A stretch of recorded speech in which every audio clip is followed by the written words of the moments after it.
Load shedding এর আতঙ্কে মৃত্যু। সাবির হোসেন বেপারীর দেহ বোম্বে থেকে ফিরল বাড়িতে। দক্ষিণ 24 পরগনা জেলার মথুরাপুর 1 নম্বর ব্লকে আবাদ ভগবানপুর গ্রাম পঞ্চায়েতে ভগবানপুর গ্রামে বাড়ি ওই পরিযায়ী শ্রমিকের। মূলত কর্মসূত্রে বোম্বে জরুরি কাজ করতেন তিনি। রবিবার সকালে মুম্বাইয়ে মারা যান। দেহ ফিরল।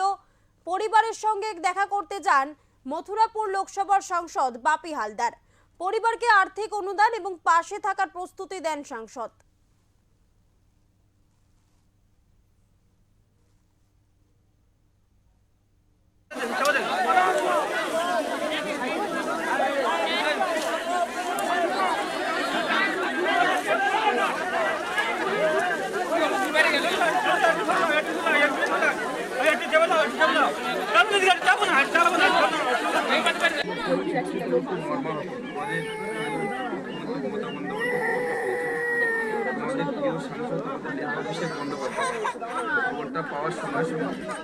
আজকে আমাদের প্রিয় সাংসদ অভিষেক বন্দ্যোপাধ্যায় খবরটি শোনার পরে এমএলএ সাহেব আমাকে ব্লক সভাপতি প্রধানকে পাঠিয়েছেন।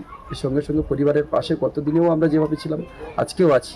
পরিবারকে আর্থিক সহযোগিতা আমরা তুলে দিলাম। প্রিয় সাংসদ অভিষেক বন্দ্যোপাধ্যায় পাঠিয়েছিলেন, সেই আর্থিক সহযোগিতা তুলে দিলাম। আগামী দিনেও পরিবারের পাশে যেটুকু সমস্যা যা আছে আমাদের সাধ্যমতো তার পাশে নিশ্চিতভাবে থাকবো।